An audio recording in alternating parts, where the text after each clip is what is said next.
Welcome to the Cold War Part 1. We're going to focus today on the global Cold War. And our goal with this lecture is to describe the initial role of the House Un-American Activities Committee, because you're going to have an activity and a discussion about HUAC, as we call it. So we're going to explore, when did HUAC begin, what was its purpose, and why did it change between 1938 and 1947. I'm going to explain the global Cold War at the end of World War II that began in 1945. And we're also going to begin exploring the effects that the Cold War had on American culture and on civil liberties. And this, if you're curious, is a Cold War comic book. We're going to see that American culture during the Cold War churns out a lot of pop culture artifacts, films, movies, TVs, songs, comic books about the danger of communism. And we're going to see that congressional power, like in the House Un-American Activities Committee, is a big part of the suppression of civil liberties during the Cold War. So let's begin by explaining HUAC, because we're going to keep coming back to this idea. HUAC, what is HUAC? HUAC is the House Un-American Activities Committee. It is it's a congressional committee. So you know that the House of Representatives, a lot of legislation begins in committees. Some of these committees are very powerful. During the Cold War, the House Un-American Activities Committee became a powerful political committee in Congress. So when I say HUAC, that's what I mean. And HUAC was originally created in 1938. So this is during the New Deal. This is during FDR's presidency. FDR and Congress are concerned about the growing threat of Hitler in Europe, and they're also concerned about American support in the American Fascist Party, in the German-American Bund, that American Nazi party that existed in the 1930s. And they're concerned about what we would call domestic terrorist organizations like the KKK. So HUAC is originally created as an umbrella committee to sort of root out all of these, quote, subversive ideological organizations, to root out potential influence that they were having in American culture. And this is the House Regulation 282, the actual document that created HUAC and gave HUAC its power, such as it was. So let's look at it together, or you may have been reading it while I talked. This says that what is the purpose? The purpose of HUAC is to conduct an investigation into the extent, character, and object of un-American propaganda activities in the United States, and to investigate the diffusion within the United States of subversives and un-American propaganda. When we think about just even the title of the committee, the House Un-American Activities Committee, what is un-American? What qualifies as un-American? In this document, is there a clear definition of un-American? Do you think that Congress should be the arbiter, the decider of what is American and what is un-American? Do you think that the meaning of un-American activities could change based on who holds power in Congress, based on global forces? That last question, the answer is yes. The meaning of un-American activities changes from 1938 to 1947, when your group activity, your HUAC assignments take place in 1947. The meaning of un-American changes.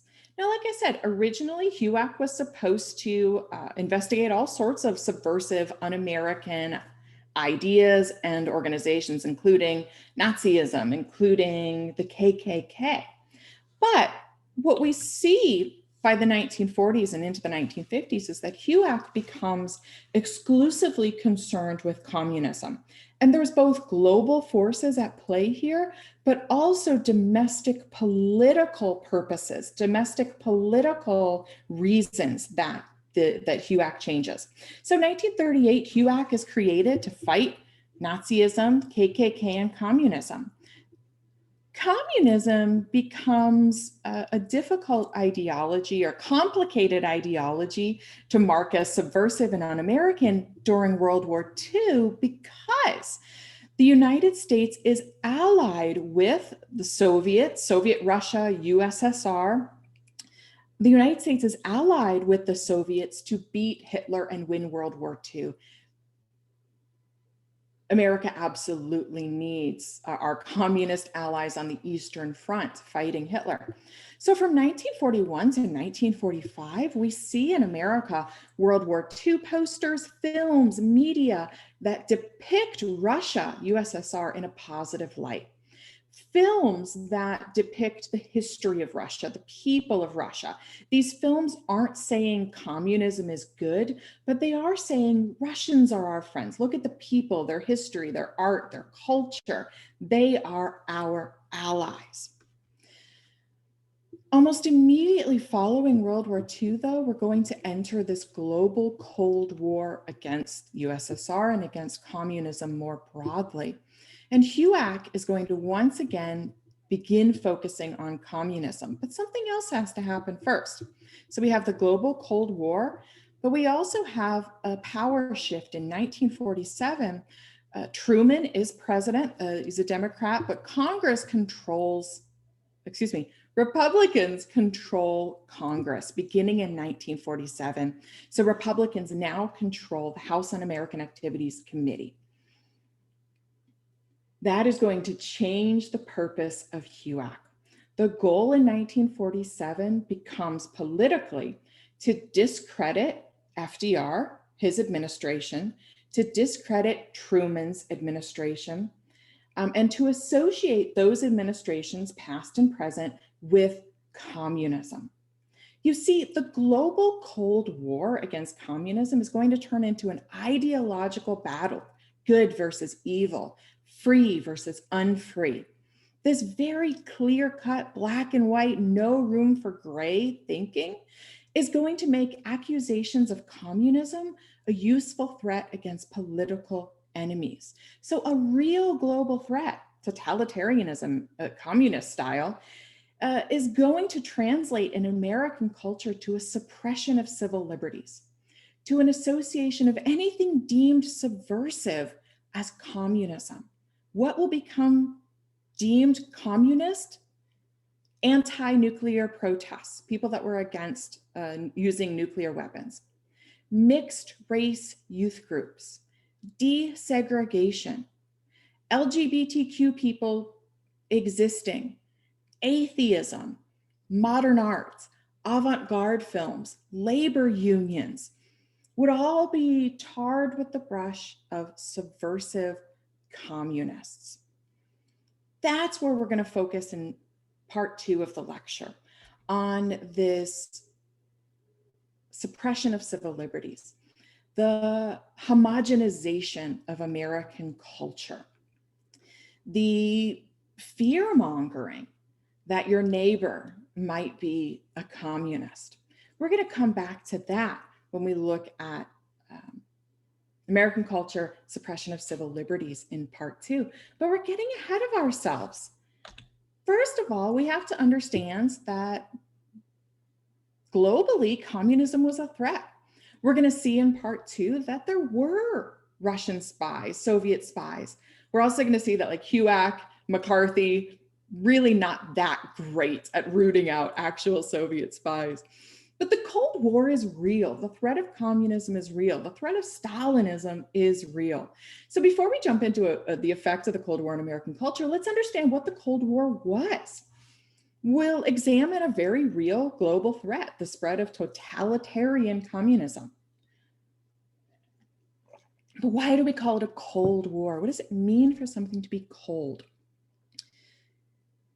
The meaning is that the war never turns hot with the Soviets. We never go to war directly against the Soviets, but we're going to see for the next several decades proxy wars fought between the United States and the Soviets. These proxy wars we're still facing the reverberations of. You're probably familiar with the role of, I'm not going to go down that specific rabbit hole.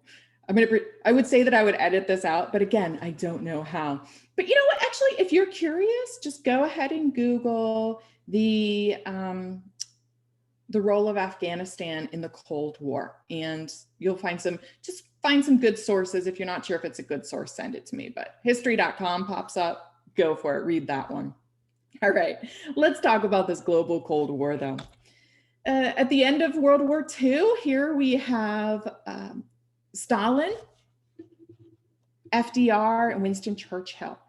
But it's going to be Harry Truman who meets with Stalin and Churchill at the Potsdam Conference to carve up the post-war world after FDR's death. And carve it up they do. Churchill, Truman get some discredit. They get some criticism, and I think some of it's justified, for the way that they allowed Stalin to come to dominate Eastern Europe at the end of the war.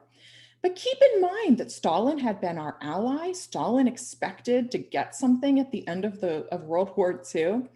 And Churchill and Truman and others had to make a decision to focus on Western Europe, to focus on keeping communism in the East, keeping it contained.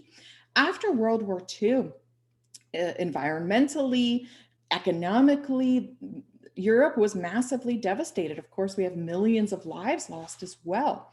And in places like France, in Italy, there's a concern that people are going to turn to communism because no one else is providing solutions. What is going to happen now? How are we going to recover?